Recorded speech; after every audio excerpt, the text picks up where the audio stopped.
Tak, a sme live. Vítajte priatelia na dnešnom interviu s úspešnými. A som veľmi rád, že sa pripájate a dajte mi vedieť, či sledujete toto interviu naživo. Napíšte dole do komentu naživo live. A takisto, priatelia, vás chcem poprosiť, budeme tu mať veľmi vzácneho hostia. Hostia, ktorý je mne srdcu veľmi, veľmi blízky a ktorého ja chcem takisto veľmi, veľmi pekne privítať, pretože Mirko je človek, ktorý je to doslova môj brat, môj brat v Kristovi a som veľmi rád, že dnes môžeme rozprávať práve o tom, že aká bola tá jeho cesta. To znamená, čo si prešiel, akými možno údoliami alebo poviem to aj tými vrcholmi a tak ďalej. Mirko je ináč úspešný skladateľ. Posledná, alebo teda jeho CD-čko, ktoré vydal, sa volá Kľúč života. Mirko, je k tomu nejaký web, alebo bude, alebo ako to je, že to je čerstvé, ešte vonia za novou novinkou? No takto, ja chcem všetkých pozdraviť na úvod. Pekný deň alebo večer. V podstate takto, pracoval som aj na internete, ale nejak ľudia, ktorí mi chceli pomôcť, nejak nestíhajú a ja nemám až také technické znalosti, ako zriadenú stránku mám, len ešte ho potrebujem mu dať do obehu, aby bola živá. Jasne, super. Takže Mirko, ešte raz vítaj na tomto interviu s úspešnými. A ja vlastne chcem povedať všetkým divákom, ktorí sledujete, či naživo, alebo zo záznamu, alebo či na kanáli cez Facebook, YouTube, alebo nejaký podcast, to už je jedno. Priatelia, ak sledujete to naživo, tak nechajte do komentu otázky pre Mirka. Ak bude čas na konci tohto interviu prečítame otázky. A Mirko, poďme hneď takéto niečo. A ja poviem ešte na úvod, mňa Mirko veľmi, veľmi milo potešil, keď som sa stretol s ním naposledy a hovorí: Robo, mám pre teba darček, že aký? A doneslo mi takéto CDčko, to skvelé. Ináč to CDčko mi hrá celý čas v aute, je fakt brutálne. Kľúč života. Perfektné, odporúčam si to pozrieť, vypočuť. Ale poďme teda k tomu. Mirko, prosím ťa, povedz nám, prvá otázka možno bude taká, že dnes, alebo celé to interview, alebo tá myšlienka robiť interview s ľuďmi je prinášať ľuďom proste možno nejaké zaujímavé príbehy ľudské. Ja viem, že tvoj príbeh je absolútne úžasný a skvelý. Prosím ťa, predstav sa divákom alebo poslucháčom, že kto si, odkiaľ pochádzaš a kto je Mirko Nádasky? Ďakujem za úvod. No takto, pochádzam z Trnavského regiónu, z jednej dedinky, kde je kaštiel, v ktorom žil Beethoven. Tak odtiaľ to prichádza, no už viem. Odtiaľ vietor fúka. V podstate on tam žil nejaký čas a v tom krásnom prostredí zložil mesačnú sonátu, viedla ho k tomu láska k žene.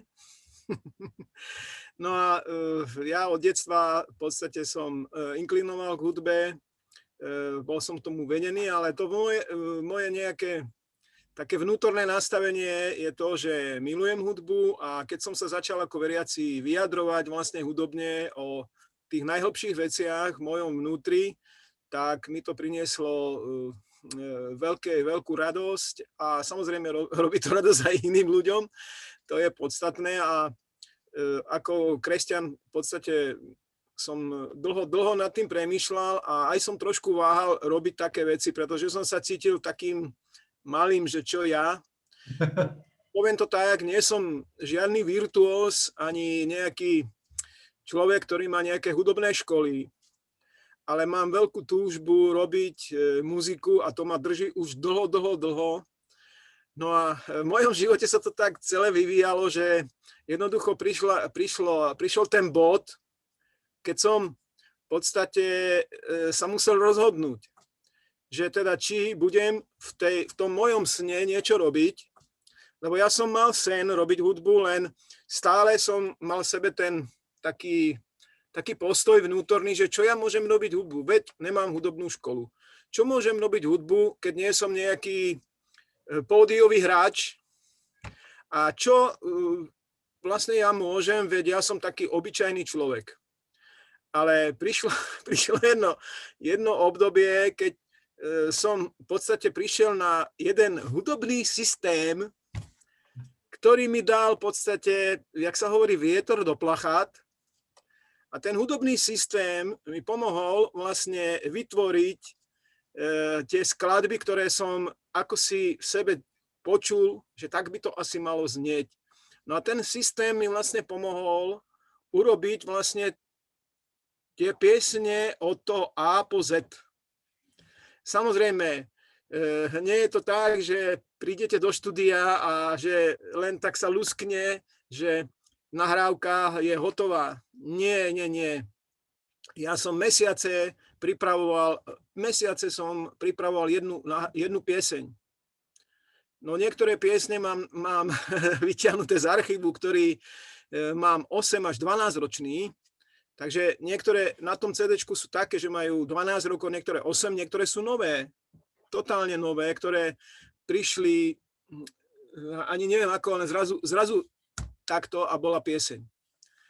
No a to je zaujímavé, že človek vždycky si myslí, že idem, ja toto poznám a ďalej nejdem, lebo tam to nepoznám, tak tam v podstate hudba je veľmi zvláštna tým, že stvoril ju Boh v prvom rade, to treba zabúdať, a má nekonečné možnosti. Zároveň je to aj matematika, ale zároveň je to aj fyzika. Vlastne fyzika sú vibrácie a tóny. No a keď si tieto dve veci dáme dokopy, matematiku a vibrácie, tak vzniká hudba. No samozrejme ľudia, ktorí počúvajú ako užívateľia, čím som aj ja bol roku C, to vidia vlastne z toho vonkajšku. Vidia, alebo lepšie povedať, nevidia, počujú. Hudbu treba počúvať, nevidieť. Počúvajú nejakú pieseň, dajme tomu 2 minúty, 3 minúty, 5, možno aj viac, záleží podľa toho, ako je dlhá, a počujú nejaký ten dojem. Ale nikdy ten človek nemôže vidieť, že treba tá pieseň vznikala, dajme tomu, rok, 2, že ten človek, ktorý ho tvoril, musel na tom pracovať, dajme tomu niekoľko mesiacov, aby to bolo také vybrúsené, aby to bolo nejaké, aby to malo v podstate to, čo to má mať. Samozrejme, texty ľudia robia rôznym spôsobom. Ja nie som človek, ktorý by texty robil tak, že teraz sedím a 3 dní premýšľam, potom 2 hodiny píšem. Nie, vôbec. Ja ako veriaci človek to robím tak, že študujem hodne biblické texty, že mám aj ten vzťah s Bohom, že sa modlím a jednoducho príde to tak, do takého momentu, že zrazu ten text ja to cítim, normálne to cítim znútra, že musím zobrať pero a text je napísaný. Niekedy celá pieseň je napísaná za 5 minút, za 10, keď je dlhšia. No a to je to, že každý človek, keď chce sa niekam pohnúť v živote, potrebuje do seba si dať určite ten základ. Nejakú, keď to porovnáme s takým fyzickým, psychickým a rôznym tým nastavením seba, tak hudba je niečo také, že človek v podstate, keď tvorí, tak musí si do seba dať nejaké ten základ, to gro, z ktorého sa to celé odzrkadlí. Keď chcem niečo robiť, alebo v niečom byť dobrý, tak musím na tom zase pracovať, aby sa to vybrúsilo, lebo niekedy potrebuje človek pracovať na niečom, dajme tomu 2-3 mesiace, aby za 2-3 minúty urobil taký, by som povedal, efekt, ktorý sa odzrkadlí vlastne tej chvíli. No a to je v športe, to je v biznise, to je v rôznych týchto oblastiach podobné. Je to aj s hudbou podobné, má to určité paralely, že človek, keď chce v niečom byť úspešný, tak niekedy musí na niektorých veciach pracovať dlhší čas. Lebo keď je športovec dobrý, že treba, príklad poviem, futbalista, potrebuje trénovať, aby ten gól dal, lebo ten gól, keď strelí, tak ho strelí za, čo ja viem, 3 minúty, minútu, 10 sekúnd, záleží podľa situácie.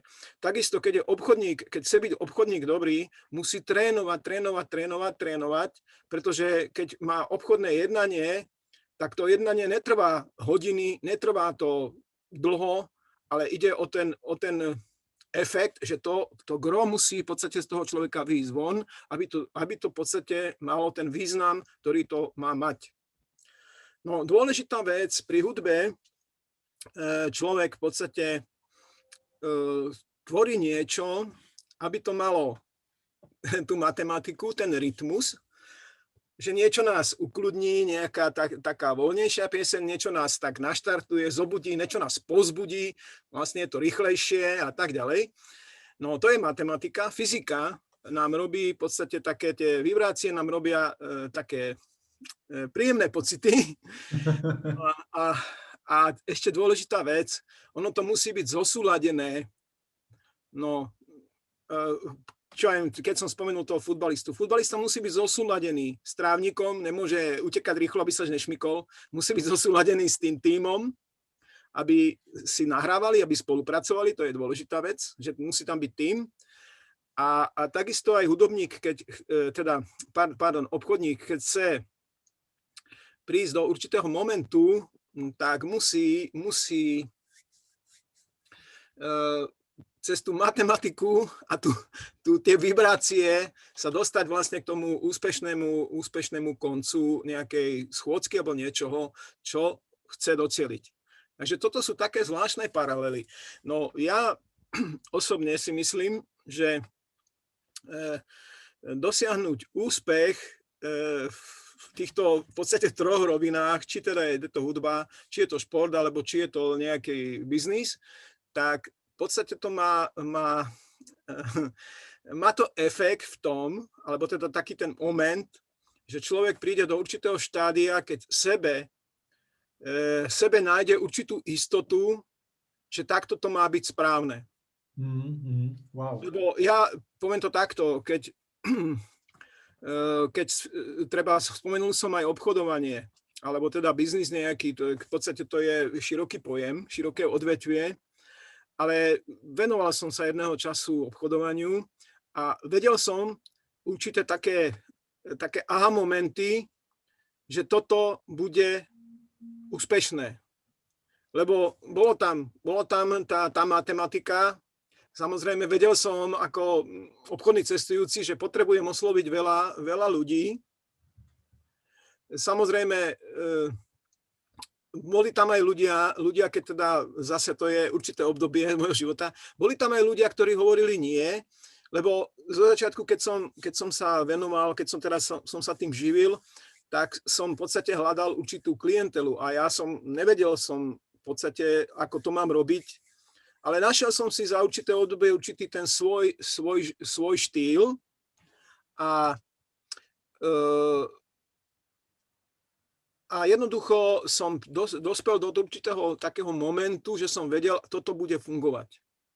No a to isté, včera mi jedna známa povedala na to CDčko, povedala takú, jedna kamarátka dostala odo mňa ako Vianocian CD a táto druhá, tej sa aj pýtala, že čo to je, aké to je. A tá jej povedala, že no, je to také pre našu generáciu a je to také, že je to také fajn.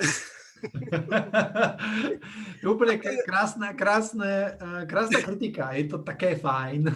Je to fajn. No a v podstate to aj tá hudba, aj ten šport, v podstate aj to obchodovanie má vlastne to, že človek musí určitým spôsobom dospieť do určitého štádia, aby to malo efekt. Lebo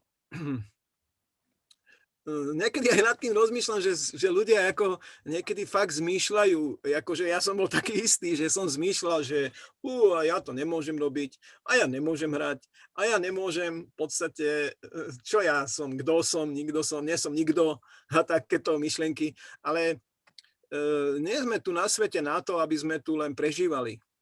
Máme v podstate určitým spôsobom obohacovať druhých ľudí. A mňa strašne teší, keď sú ľudia, ktorých ani nejak nemám čas s nimi komunikovať, ale keď mi povedia, že veľmi ti ďakujem, že som sa dostal tvojmu CD-čku a som rád, že to môžem počúvať, pretože je to také alebo onaké. No, mám kamaráta, ktorý je veľmi dobrý hudobník, taký by som povedal jazzman, a keď počul nepočul ešte celé CD-čko, počul len 2 nahrávky, tak mi napísal, ja som mu to ani nechcel posielať, lebo som mu poslal v podstate tie štúdiovky a on je o mnoho lepší hudobník ako ja, poviem to tak, ako to je. Je to taký, tí jazzmeni sú trošku taká iná kasta, by som povedal. Ale akože strašne ma to potešilo, keď mi v podstate dal takú spätnú väzbu, že wow, že ty si ma prekvapil veľmi dobrom, že veľmi dobre je to, dobre je to aj hudobne, ale že aj textovo. Že ho to veľmi potešilo. Perfektné. Mirko, inak perfektne, úplne skvelo. Mne sa veľmi páči to, ako si to prirovnal. Prirovnal proste tú hudbu, šport, aj biznis do tej roviny, že teda všade sú tie proste body, tie etapy, kedy človek potrebuje to nejakým spôsobom nájsť a prekonať, že proste nie som dosť dobrý na hranie alebo na vydanie CDčka, nie som dosť dobrý na futbal, nie som dosť dobrý na biznis. Úplne skvelé, ja s tým absolútne súhlasím. A to, čo sa mi páčilo ešte, čo si hovoril, je, že výsledok nie je hneď, že ty naozaj 2-3 minútovú pesničku človek robí týždne. Proste pracuje nejaký čas. No ináč takto niektoré fakt mesiace, na ktoré som pracoval. A ešte taká zvláštna vec, že ešte čo je spoločné v hudbe, športe a v biznise. Že, to som zvedavý. No, v týchto všetkých 3 oblastiach je nejaký mentor. No, lebo takto, v športe, športovec, keď chce byť dobrý, potrebuje mať nejakého trénera, ktorý sleduje jeho výkony a vždycky ho ten tréner, vidí to z toho vonku, ten vonkajší pohľad, lebo tak aj športovci dneska čo robia? No, nahrávajú si svoje tréningy na video a pozerajú, ako treba z futbalisti, v podstate ako pracujú s loptou, s telom a tak ďalej. Takisto je tam ten, môžeme povedať, mentor, áno? Takisto je to aj v tej hudbe. No ja ako človek, ktorý som nikdy nebol nahrávať štúdiu, som prišiel do štúdia, prišiel som kamarátovi, s ktorým sa poznám nejaké roky, a je to brat, ktorý v podstate bol rád, že ideme nahrávať takú kresťanskú muziku. No a vlastne, jak sme začali robiť nahrávky, tak sa ten kamarát zmenil na mentora. Kto je to mentor? No mentor chce, aby sme urobili niečo veľmi dobré. No, mňa to tešilo, pretože on sa živí vlastne tým, že má štúdio, je to jeho práca a záleží mu na tom, aby tá jeho práca v tom štúdiu mu priniesla ďalšiu prácu. Ja som išiel do toho nahrávania s tým vedomím, že idem človeku, ktorý je dobrý, ale ktorému bude na tom záležať, aby tá jeho práca v štúdiu bola dobrou reklamou. No a mentor v podstate v štúdiu funguje tak, že dáva pozor na to, ako bude s tou hudbou pracovať, aby to bolo dobré, aby to mohol dobre zmixovať, dobre vlastne v tom štúdiu urobiť tú prácu finálnu, ten mastering. A ešte ďalšia vec, čo ľudia možno nepoznajú, keď ja som teda prvýkrát v živote spieval piesne v štúdiu tak, že teda to pôjde von, fakt s takou malou dušičkou, lebo zase nie som nejaký študovaný, nemám ani nejaké žiadne tréningy, že by som chodil na nejaké odborné vedenie k spevu, to sa priznám. Ale môžem povedať, že tento môj kamarát urobil perfektnú prácu, lebo z toho kamaráta sa zmenil na mentora v tom, že mi povedal, počúvaj, takto to nemôžeš spievať. Chceš spievať, že som šťastný a ty spievaš, jak smoknutá sliepka. Znova. A bol na mňa tvrdý. Takže ja som mu bol za to vďačný, že nehladkal ma že ma v dobrom usmerňoval, trošku aj tvrdšie, pretože chcel, aby to bolo veľmi dobre aj naspievané. Ja sám, možno keby som to spieval sám, že to naspievam takým spôsobom, že možno by som sa potom za to hanbil, ale som vďačný za tú prácu profesionálnu tohoto môjho kamaráta, ktorý fakt teda pristupoval k tomu všetkému veľmi zodpovedne a keď som počul prvú nahrávku, priznám sa vám, že som si poplakal, lebo to bol ten moment, že počujete to svoje dieťa prehovoriť, prejaviť sa a to som ja. Zrazu to prišlo na svet a má to reálne kontúry, reálne zrazu je tam tá frekvencia, je tam tá fyzika, tá matematika, zrazu to nejakým spôsobom rozpráva k tomu človeku. Úplne skvelo. Mirko, to, čo sa mi páči, je to, čo hovorí, že naozaj mentora potrebuješ mať. Proste, a ideálne, ak je tvrdý na teba. A ešte ďalšia vec. Toto mnoho ľudí ani nepozná, že je to v veľa oblastiach a keď sme už hovorili o biznise, tak si to tiež treba uvedomiť, že keď sa robí rôznych týchto odvetviach, tak vždy tam musí byť nejaký dozor, vždy je nejaký šéf, ktorý musí nejak dozerať na niečo, ale zase keď sú rôzne špecifické oblasti v biznisoch, kde ide o fakt prepojenosť mentorov s ľuďmi a že sú tam, jak je to v športe, že tam ten tím, tí futbalisti na tom ihrisku musia spolupracovať, tak je to úžasné, že sú aj rôzne odvetvia biznisu, ktoré prepájajú vlastne ľudí s mentormi a mentor v podstate má za úlohu vlastne sledovať vlastne určité špecifika človeka, aby ten človek možno nemá skúsenosti človek, možno nechápe, alebo jednoducho nevie si to predstaviť, nemá to takú neviem ako, nie že víziu, lebo to není spojené s tým. Je to skorej o tej skúsenosti, že ten človek potrebuje prejsť do takej roviny dôvery, aby mohol v podstate niektoré veci spracovať a pracovať na nich, a aby mohol v podstate dosiahnuť úspech. Perfektne, úplne. Mirko, ja sa vlastne opýtam ešte jednu vec, lebo ty si teda skladateľ, hudobník, pracuješ, si podnikateľ, buduješ biznis. Prosím ťa, povedz mi, alebo našim poslucháčom, že každý človek to proste zažije, nejaké proste polená pod nohy, proste príde niečo proste, čo... A poviem to tak, že ak by sme nevideli za tým tú víziu, tak môže nás to prevalcovať. A častokrát sa to možno aj stane, že nevidíme tú víziu úplne, ale je nejaká taká v diaľke veľmi, veľmi malá, veľmi maličká. A ja za seba poviem, že ja som vlastne si prešiel pred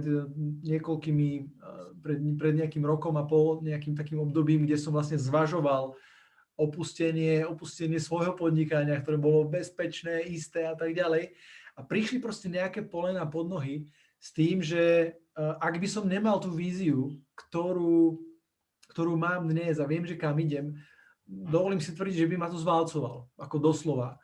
Je niečo také, že čo sa tebe prihodilo, možno v biznise, možno v nejakej inej sfére, ale prečo sa pýtam? Pýtam sa preto, ak áno, tak určite si to nejakým spôsobom prekonal. Máš nejaký návod, tipy, stratégie pre ľudí, ktorí možno dneska, ktorí nás sledujú, môžu prechádzať, alebo môžu mať dojem, že proste sa na nich rúca normálne, že polená z celej hory, veľké kamióny polien, ja neviem, asi takto nejako.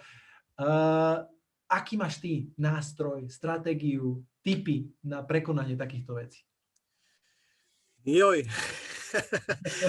Ja som toho, jak sa hovorí, preskákal už hodne rôznych spôsobov, ako si zarobiť na ten svoj chlebík. Ale neľutujem to, že boli veci, ktoré boli veľmi zaujímavé, veľmi poučné a boli niektoré veľmi náročné aj tvrdé, ale nikdy človek by nemal prísť do nejakého štádia zúfalstva. Lebo mal som aj také situácie, že som v podstate vycestoval do zahraničia, mal som slúbené určité veci a bol som v takom období, že ako to presne povedať, aby to nebolo dlhé, ale poviem to, že prišiel som vlastne do štádia, som hodne peňazí som investoval, aby som mohol vycestovať niekde von do zahraničia. Potreboval som sa na to pripraviť. Si musel sám zakúpiť a hodne peňazí a v tom období som s tou vierou a dôverou, že sa ten život zlepší.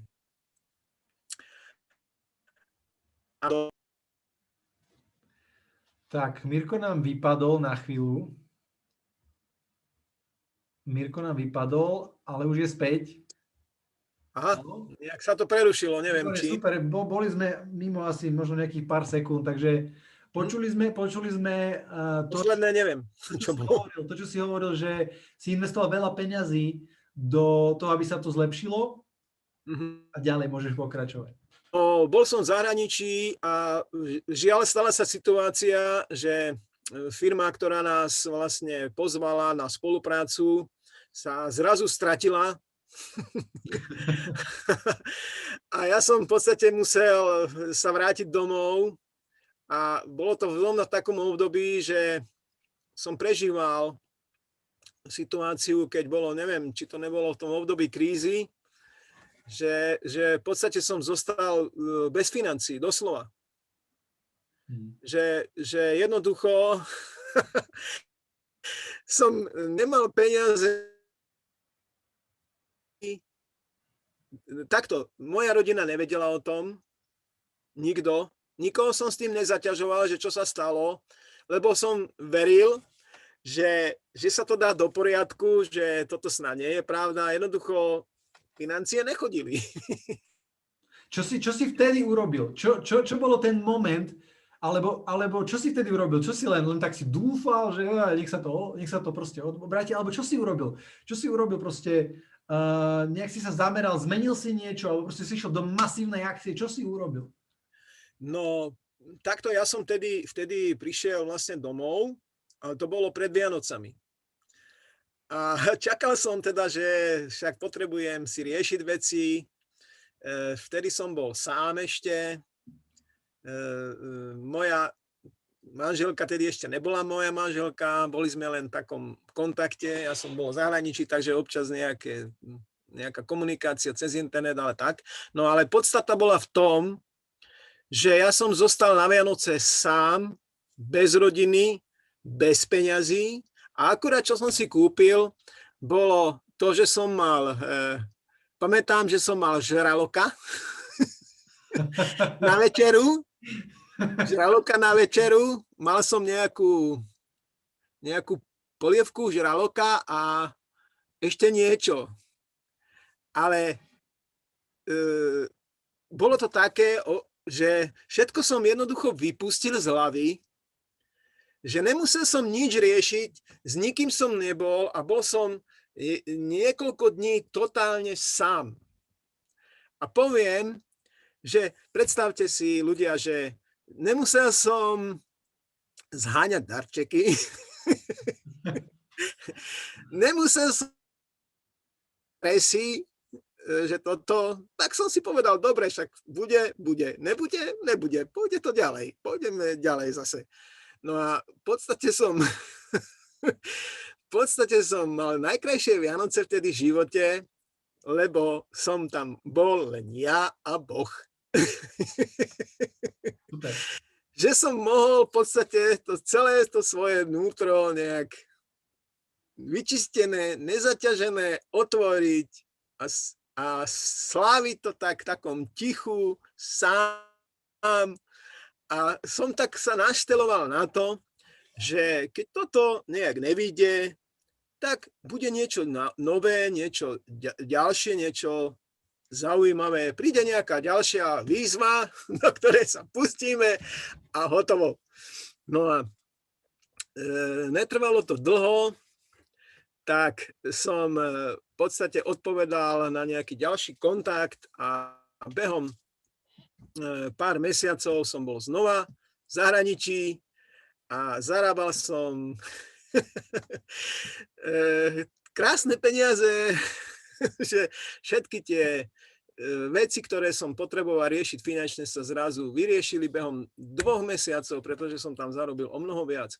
No, nikdy som nebol nastavený nejak, že toto je konečná, alebo čo. Vždycky som mal nastavenú myseľ na to, že nevadí, potrebujem si vydýchnuť, oddychnúť, to je to, že keď chceme dýchať, musíme aj vydýchnuť. Musíme sa aj nadýchnúť. Výdych, nádych, to je dých dolu preto, aby sa zase postavil a zase... Lebo život není o tom, že takto, že stále rovno. Život sú vlnky. Lebo keď je to takto, tak to je, že ty. To je život. Potrebujeme tam mať, že... No a to je to, že netreba zúfať, lebo keď sa niečo pokazí, možno pokazí preto, lebo to není to, čo máme mať v živote. Niekedy aj chceme, snažíme sa, ale zrazu sa niečo pokazí a kazí sa to preto, lebo to máme, máme jednoducho sa od toho odvrátiť. No a mnoho ľudí si niekedy myslí v jednom mieste, a tu budem, neviem dokedy, ale tak to nemá byť, v podstate alebo zmena je život. No ja som v živote už robil všeličo, môžem povedať, že tých zamestnaní, čo som mal, už to ani nepamätám, ale každé jedno ma naučilo jednu obyčajnú vec, že sa mám spoliehať na seba, na svoje nastavenie, na svoj postoj, pretože ten je rozhodujúci. Nie okolnosti, že človek niekedy si myslí, že nedarí sa mi, už je koniec. Nie. Prečo sa ti nedarí? Lebo prečo robíš zle? Tak potrebuješ sa zastaviť, potrebuješ si možno vydýchnuť a potrebuješ sa zamysleť a potrebuješ sa pozrieť na veci z iného uhlu. Poviem to tak. Taký krátky príbeh, hej? Bola kedy sa dali obuť auto ako pneumatiky, sa dali dať protektory, hej? No a ja som si kúpil protektory, pracoval som niekde v Banskej Bystrici v jednej obchodnej firme a jazdili sme svojimi autami a ako obchodní zástupcovia a tam bola firma, ktorá robila protektory. Tak som si povedal, mám gumy, lebo boli ojazdené a som chcel kupovať nové a som si povedal, idem tam, je to lacnejšie, urobili mi to na počkanie a jednoducho som obul protektory. A ten výlisok z boku bol taký strapkatý, keď ho spravili. Ja som na tom jazdil, guma bola pekná, nová a zrazu ma zastavili policajti. A povedali mi, no tá guma sa mi nepáči, lebo nečasne trčí, že zobrali mi technický preukaz od auta. Ja teraz, čo budem robiť? Mal som v podstate to riešiť. Hovorím, tak teraz som to kúpil, tak budem musieť kúpiť nové gumy. A hovoril som to kolegovi vlastne tej firme a on mi hovorí, že čo by si nové gumy kupoval? Čo blázniš? On bol záhorák. Co blázniš? Tak sa podívaj na tú gumu. Tá guma je len zvonku taká strapatá. Otoč ju opačne a je to. Tak ja som to vlastne na jeho radu urobil, že som tie gumy dal opačne. No a to je to, že my si niekedy myslíme, že tá situácia je tá situácia, ktorá teraz je koniec. Ale jednoducho, vtedy som si uvedomil, počkaj, že to je situácia, zmením len postoj. Ja som v podstate zmenil to, že som tú pneumatiku dal naopak. Takže som zmenil postoj k tomu, však je to v pohode. Išiel som k tým policajtom, doniesol som papierik, že za toto mi bol za tý technický preukaz, doniesol som ten papierik a ten policajt mi hovorí, máte to v poriadku? Áno. Dal mi technický a išiel som preč. Takže nebol sa na to ani pozrieť. Aj keď som je to v dobrej viere urobil, však áno, pozrieť sa na to, z tej druhej strany to vyzeralo v pohode, ale v podstate som ja zmenil postoj v tomu, že som nabral odvahu, idem tam. Keď mi povie, že to nie je dobré, tak budem to musieť riešiť. A keď povie, že to dobré, tak to mám vyriešené. A on tam ani nešiel. Jednoducho povedal, máte to vyriešené? Povedal som, áno, mám. Dobre, páči sa.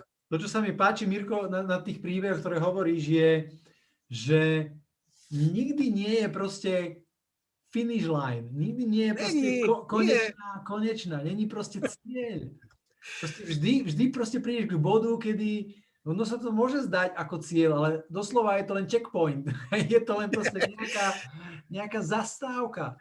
A naozaj s takouto mentalitou, s takýmto postojom, s takýmto nastavením, proste človek ide o mnoho rýchlejšie, o mnoho lepšie, o mnoho dokáže prekonávať veci, ktoré sa možno niekedy v minulosti zdali byť neprekonateľné, že nemožné. A Mirko, možno taká posledná vec, ty viem, že podnikáš a začal si podnikať aj spolu s nami z Free Generation Academy. Povedz mi ty možno, kde vidíš, kde je tá tvoja vízia? Čo vidíš, kde vidíš od 3, 4, 5 rokov? Čo by si chcel ešte urobiť, dosiahnuť, vydať 5., 7. CDčko, ja neviem. Povedz mi možno trošku také inšpirácia, že čo ťa ešte proste poháňa každý deň proste vstať a makať. No takto, ja momentálne pracujem tak aj dosť fyzicky,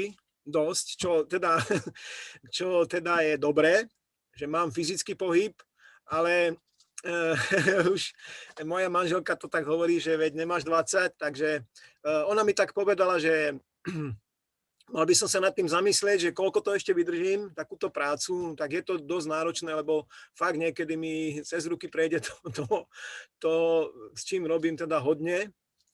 A niekedy som dosť unavený z toho v podstate pracovného procesu, po niekoľkých dňoch to cítim. A to je tým, že niekedy som taký podráždenejší, lebo keď je človek unavený, tak potrebuje oddychovať. No a niektorí ľudia to nevedia. No, ja som tiež patril k tým, ktorí nevedeli oddychovať. A chcem byť stále, poviem to tak, tip-top. Na tom mi stále v živote záležalo, aby som v podstate ten svoj nejaký v úvodzovkách imidž si držal na nejakej slušnej úrovni. To je dôležitá vec, že človek musí v podstate tomu okoliu odovzdať nejaký pozitívny odkaz, nejaké povzbudenie, nejaké potešenie, uvoľnenie, ukludnenie. No veľmi mi dalo to, že v tejto mojej práci som v podstate mohol aplikovať to, že som si vybudoval svoj osobný kredit voči mojim kolegom, voči managementu, voči tým, ktorí sú tam, že fakt som na to si dával veľký pozor, čo je strašne dôležité, veľmi dôležité. Nie je to len, čo ja viem, nechcem menovať nejaké oblasti, ale toto ľudia niekedy zabúdajú, že ten svoj osobný kredit si niekedy zbytočne pokazia nejakými neplánovanými krokmi stranou. Každý človek by mal mať nejaký plán, čo chcem dosiahnuť. Ja som tej práci, ktorú momentálne teda ešte robím, ešte som v podstate zamestnanec, som mal ten svoj cieľ nasmerovaný tak, že si tam vybudujem veľmi silný kredit. Lebo som vedel, čo mám robiť, ako to mám robiť a vlastne tie kroky stále dodržiavam. Nebudem menovať, nie je to dôležité, ale som si tam vybudoval veľmi silný kredit. Veľmi silný kredit aj vďaka tomu, že akým spôsobom sa správam voči tým mojim kolegom a partnerom v práci. To je dôležitá vec. Ďalšia vec je tá, že človek musí mať nejaký ten svoj cieľ, keď sa rozhoduje do nejakých vecí pustiť, lebo bez cieľu to nemá zmysel. Nemá zmysel robiť niečo, keď nemám cieľ. Lebo v podstate, keď neviem, kam idem, tak tam vlastne ani neprídem. To je jedna vec. Ja som v podstate ako hudobník a skladateľ vedel, alebo poviem to inými slovami, ja som počul tie nahrávky už vopred. Že mal som jedného kamaráta ešte, keď som býval inde na inej adrese, to nie je dôležité, ale robil som niečo doma a on raz prišiel na návštevu a pozerá, že toto si ako robil, nie čo som robil doma, niečo som vyrábal v kuchyni, neviem niečo. No a on mi hovorí, že ako si to urobil, že veď ja si to neviem ani predstaviť a že ty si to tak urobil. A hovorí, však áno, ja som si to predstavil. Že takto to chcem, aby to vyzeralo a jednoducho som to tak urobil, že úžasné. No a takisto je to o tom, že človek, ak má nejakú víziu a je dostatočne vysoká, tak tá vízia mu dáva tú silu ísť ďalej. Lebo ja v podstate človek, ktorý má už určitý vek, čo si stále nepripúšťam, moja manželka mi to tak hovorí vždycky, mi pripomína, tak musím aj na to myslieť, že musím sa venovať niečomu, čo ma nebude tak fyzicky zaťažovať a čo by som v podstate mohol časom mať za svoju tú hlavnú prácu, ktorá by v podstate ma živila, je jednoducho povedané. No a robiť niečo, čo je určitým koníčkom, je to super, nie? Mirko, úplne s tebou súhlasím. To bol vlastne aj môj prípad, že chcel som proste naozaj robiť niečo vo veľkom. A mal som presne tú víziu. Vedel som, kam chcem ísť a čo chcem ísť a kde chcem dosiahnuť. A my sme vlastne začali robiť v sieťovom marketingu, v sieťovom biznise, v sieťovom marketingu spolu. A povedz mi, Mirko, ty, že... lebo ty si naozaj za pomerne krátky čas si vybudoval nejakých spolupracovníkov a viem, že ty si človek, ktorý má bohaté skúsenosti. Povedz mi tým možno, kde ty vidíš v sieťovom marketingu, v biznise, ktorý robíme spolu, kde vidíš možno tú svoju víziu o 2, 3, 4, 5 rokov? Kde to vidíš? Čo by si chcel? Alebo prečo si začal? Tak poviem to takto. Sú to rôzne roviny. V podstate tá prvá rovina je to, čo som hovoril, že mám určitý vek a v podstate mal som určitú, ani nie víziu, ale možnosť, príležitosť, ktorá vyzerala tak, že by som mohol mať nejaký príjem popri dôchodkovom veku. Ale nie že možnosť, alebo v podstate momentálne to vyzerá dosť nereálne, takže to jednoducho, to sa určitým spôsobom ako si rozplynulo, dá sa povedať. Takže som v podstate rozmýšľal, že by som potreboval niečo, lebo žiť z dôchodku, tak to nie je žiadna sláva. To je jedna vec. To je teda taký ten môj pohľad. Potom robím túto muziku. Poviem to tak, že momentálne som urobil jedno CDčko. No, keď si odpočítam náklady, ktoré som investoval do technických zariadení, aj tak je to dosť veľká položka ísť nahrávať do profesionálneho štúdia, vlastne vyrobiť CD, robiť ešte propagáciu okolo toho a ďalšie veci. Tak to niektorí ľudia, keď sa ma pýtali, že koľko som do toho investoval, tak museli si na chvíľku sadnúť. No a samozrejme ja robím druh hudby, ktorá nie je nejaká, by som povedal, niekto si povie, na tom zarobíš. Nie, ja nerobím žáner, ktorý je na zisk. Je to žáner, ktorý je na to, aby to ľudí povzbudilo. No a vlastne hľadať zdroje. Haló, Mirko? Asi si nám vypadol nejakým spôsobom opäť? Aha. Tak, už sa počujeme znova. Počujem ťa. Lebo u mňa sa nestal výpadok, ja som stále akože videl, aj počul. Dobre, žáner, ktorý nie je na to, aby hudobník na ňom vytváral zisk. V podstate je to žáner, ktorý v ľuďoch buduje ten duchovný rozmer. No a keď to hudby je trošku menej, nie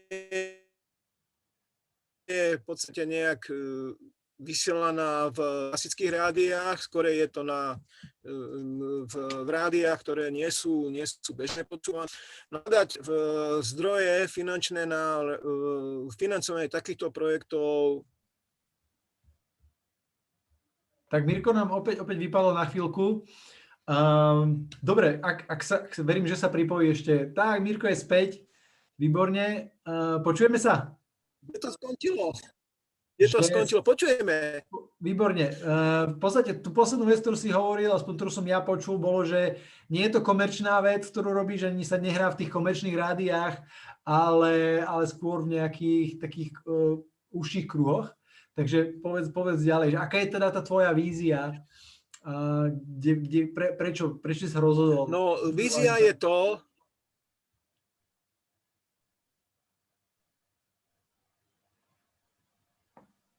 neviem, či sa počujeme. Zatiaľ no, pretože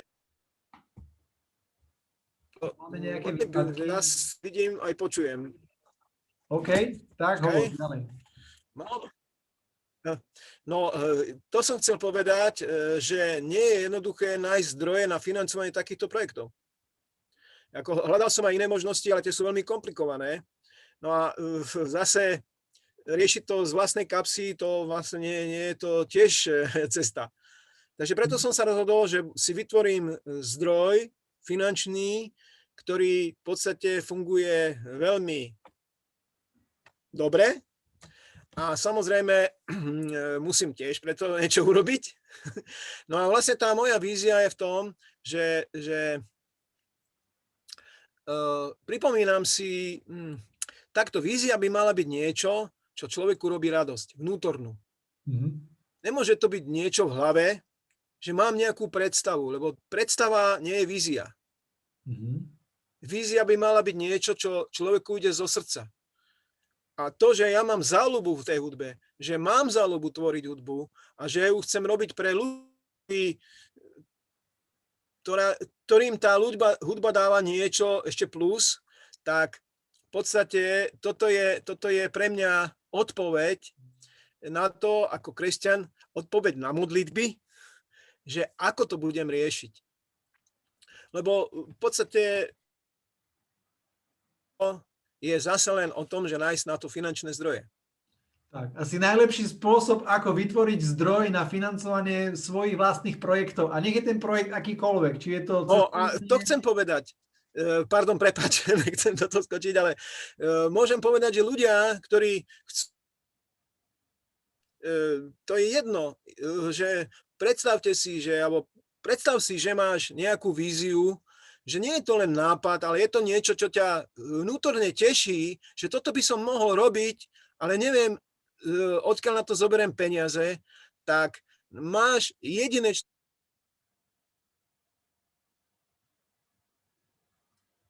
Mirko nám opäť vypadol, tak neviem teraz, či je naozaj taký technický problém, alebo je nejaký výpadok serveru.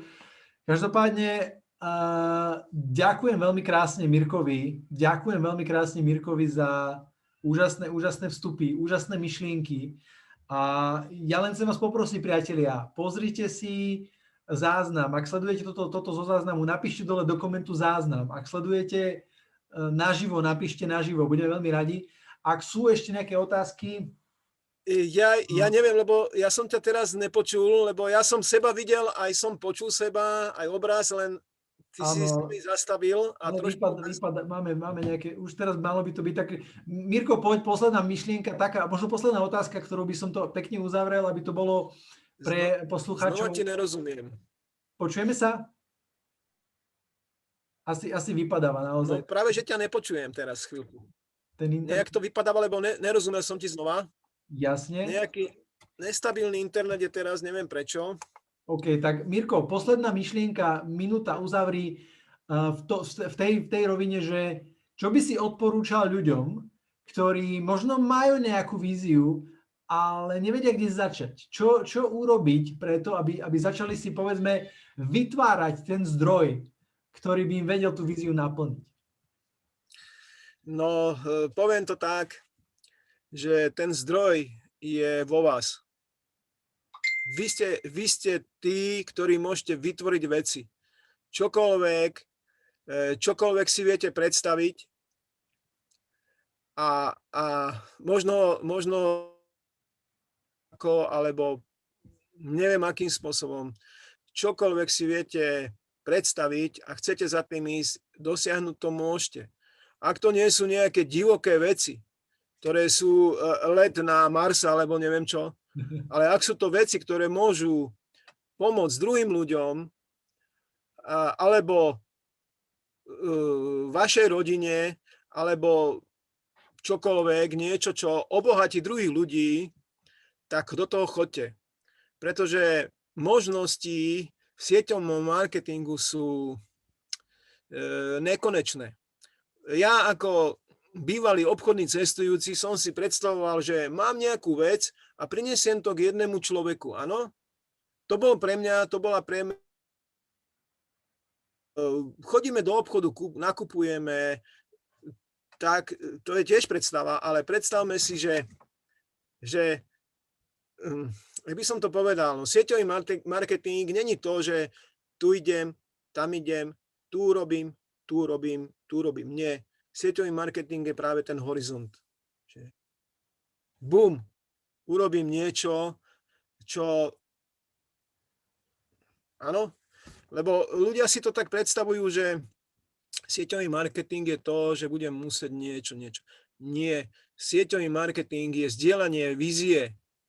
Zdieľanie niečoho, čo môže druhých ľudí obohatiť, čo môže pomôcť a zároveň to môže urobiť niečo, nejaké, v podstate je to budovanie diela. A to dielo tu zostane. To dielo môže zostať aj pre tú ďalšiu generáciu. Pretože ak sa to dielo raz vybuduje, to dielo zostáva.